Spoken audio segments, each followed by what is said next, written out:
अस्सलाम वालेकुम।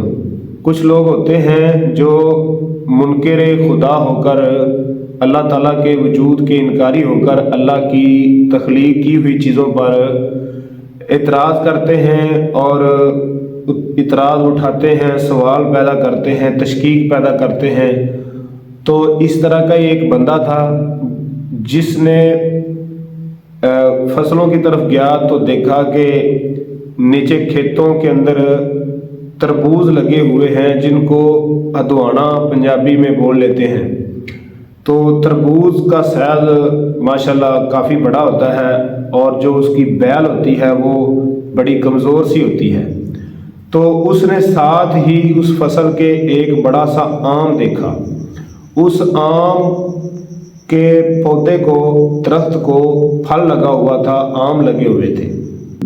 तो फौरन ही उसने ये बात की कि अल्लाह ताला को भी पता नहीं इस चीज़ का नऊज़ बिल्लाह अंदाज़ा नहीं है। मुसलमान कहते हैं हमारा रब है वो बड़ा मतलब कि हर लिहाज से जो उसने किया है वो ठीक ठाक किया है।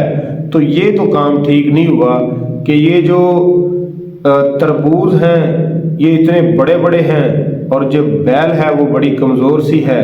तो चाहिए तो ये था कि ये जो कमज़ोर चीज़ है इसको छोटे छोटे चीज़ें लगती, छोटे छोटे यानी उसको फल लगता, और जो बड़ा दरख्त है उसको बड़े बड़े मतलब साइज़ का फल लगता। तो इस तरह ये ज़्यादा बेहतर था और इस तरह ही समझ में आता है, यानी छोटी चीज़ पर छोटी चीज़ लगती और बड़ी चीज़ पर बड़ी चीज़ लगती। तो इतनी देर में वो इतनी बातें सोच रहा था तो ऊपर से एक आम का यानी फल का एक हिस्सा गिरा, आम गिरा तो उसके सर पर लगा। तो जब सर पर लगा तो ऊंची जगह से कोई चीज़ छोटी भी आए तो वो बड़ी तकलीफ़ देती है, उसको बड़ी तकलीफ़ हुई। तो कहने लगा, तो अचानक उसके मुंह से निकला, अगर ये आम की जगह पर ये तरबूज होता तो मेरा क्या बनना था। यानी इतना बड़ा तरबूज मेरे पर गिरता तो मेरा क्या हाल होना था। तो इतना से आम की जो मतलब वजूद है उसका छोटा सा, उसकी चोट तो मुझे काफ़ी महसूस हुई है। अगर यहाँ इसकी जगह तरबूज होता तो मेरा क्या हाल होना था। तो फ़ौरन उसके ज़हन में ये बात आ गई कि वाकया ही जो अल्लाह ने किया है वो ठीक ठाक किया है। तो बहरहाल इतराज़ करने वाले को अल्लाह ताला ने फ़ौरन ही अपनी कुदरत और अपनी शान के साथ जवाब दे दिया। तो ये है अल्लाह ताला का निज़ाम। अल्लाह ताला हमेशा लोगों को मौका देता है और अल्लाह ताला ने कोई भी काम ऐसा नहीं किया जो उसमें से कोई इतराज़ या कोई कमी निकाली जा सके। अल्लाह ताला ने कुरान मजीद के सूरा अल मुल्क के अंदर इरशाद फरमाया है कि फरजिल बसरा हल तरा मिन फतूर सुमरजिल बसरा कररतैन यनकलिब इलैकल बसरु खासियम व हुवा हसीर।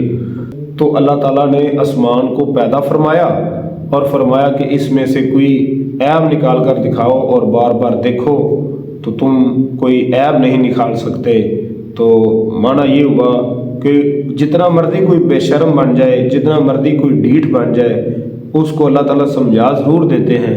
आगे उसकी किस्मत है कि वो जानबूझकर भी वो जैसा कि वो अंधा बना रहे, बहरा बना रहे और जानबूझकर किसी चीज़ को ना समझे, तो वो उसकी किस्मत या उसकी मर्ज़ी। लेकिन अल्लाह ताला ने अपनी शान और अपनी कुदरत और अपनी मतलब कि अपने वजूद के दलाइल दे दिए हैं। तो कहते हैं, अरबी का एक शायर कहता है, वफ़ी कुल्ली शैइन लहू आया तदुल्लु अला अन्नहु वाहिदा। वो कमा काला शायर, जिस तरह भी शायर ने कहा, मफ़हूम उसका ये है कि हर चीज़ में इस बात की निशानी है कि हर चीज़ बता रही है कि वो अल्लाह एक है और मौजूद है। अल्लाह ताला से दुआ है अल्लाह ताला हमें अपनी शान को समझकर, अपनी पहचान करके, अपनी इबादत के अंदर अल्लाह ताला हमें अपनी ज़िंदगी गुजारने की तौफ़ीक़ अता फ़रमाए। अस्सलामु अलैकुम व रहमतुल्लाहि व बरकातुहू।